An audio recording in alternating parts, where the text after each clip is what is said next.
I love হযরত মুহাম্মদ সাল্লাল্লাহু আলাইহি ওয়াসাল্লাম। ইয়েস, আই লাভ হযরত মুহাম্মদ সাল্লাল্লাহু আলাইহি ওয়াসাল্লাম।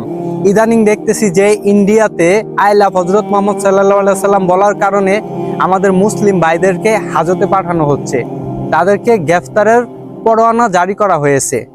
মোদী সরকার, আপনাকে বলছি যে আপনি যদি শুধু জেল না, আপনি ইনস্ট্যান্ট যদি ফাঁসিও দিয়ে দেন, তবুও মুসলিমদের মুখে সব সময় শুনবেন আই লাভ হযরত মুহাম্মদ সাল্লাল্লাহু আলাইহি ওয়াসাল্লাম।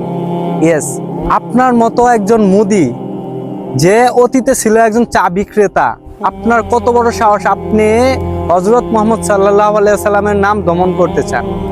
আরে আপনি তো হযরত মুহাম্মদ সাল্লাল্লাহু আলাইহি ওয়াসাল্লামের ইতিহাসই জানেন না। গত 1400 বছর ধরে যার নাম প্রত্যেকটি মুসলমানের, প্রত্যেকটি ইমানদারের বুকে লালন করে আসছে, আপনি তার নাম দমন করবেন?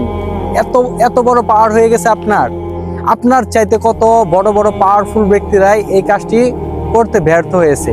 আপনাকে একটা স্টোরি বলি শুনেন। আপনার চাইতে শতে গুণে পাওয়ারফুল ব্যক্তি ছিলেন আবু জাহেল। সে একদিন তার মন্ত্রিসভায় বৈঠক করলো যে হযরত মুহাম্মদ সাল্লাল্লাহু আলাইহি সাল্লামের নামে কিভাবে অপপ্রচার করা যায়।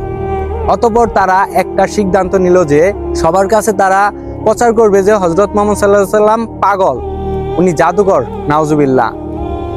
এটা প্রচার করবে যে ওনার কাছে যেন কেউ না যায়। অতঃপর যখন মক্কাতে কেউ হজ করতে আসে, তাদের কাছে এটা প্রচার করতে লাগলো। আবু জাহেল ও তার লোকজন প্রচার যখন করতেছে যে হযরত মুহাম্মদ সাল্লাল্লাহু আলাইহি সাল্লাম পাগল, উনি জাদুকর, ওনার কাছে যাওয়ার জন্য সবাইকে বারণ করা হচ্ছিল, নাউজুবিল্লাহ।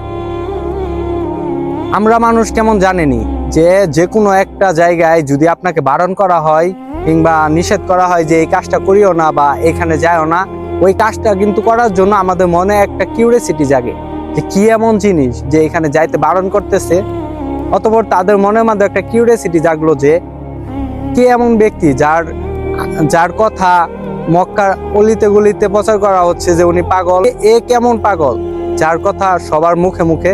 তারা তখন ওয়াজ কমপ্লিট করার পরে যখন তারা চলে যাবে, তখন সবাই মিলে একটা সিদ্ধান্ত নিল যে চলেন যাওয়ার আগে একবার দেখে আসি কে এমন পাগল। অতঃপর তারা সবাই দল বেঁধে হযরত মুহাম্মদ সাল্লাল্লাহু আলাইহি সাল্লামের দরবারে চলে গেলেন। যাওয়ার পর হযরত মুহাম্মদ সাল্লাল্লাহু আলাইহি সাল্লামের নুরানি চেহারা, তার যে পরিপাটি শরীরের কাপড় বা তার কথা বলার ধরন, এগুলো সবকিছু দেখে তারা তখনই বলতেছে যে এ কেমন পাগল। আমরা সবাই জানি যে পাগলের চুল থাকে এলোমেলো, তার কথা বলার কোনো ঠিক ঠিকানা নাই, কি থেকে কি বলে ফেলে। আর হযরত মুহাম্মদ সাল্লাল্লাহু আলাইহি সাল্লামের সব দিকেই ছিল পরিপাটি, ওনার নুরানি চেহারা দেখে সবাই মুগ্ধ হয়ে গিয়েছিল। তখনই তারা বলে এ কখনো পাগল হতে পারে না, এ নিঃসন্দেহে আল্লাহর একজন পয়গাম্বর। অতঃপর তারা ইসলাম ধর্ম গ্রহণ করলেন। আবু জাহেল চেষ্টা করেছিল কি হযরত মুহাম্মদ সাল্লাল্লাহু আলাইহি সাল্লামের অপপ্রচার করবেন, কিন্তু আল্লাহর কি রহমত, আল্লাহ তাআলা এটাকে প্রচারে রূপান্তরিত করে দিলেন।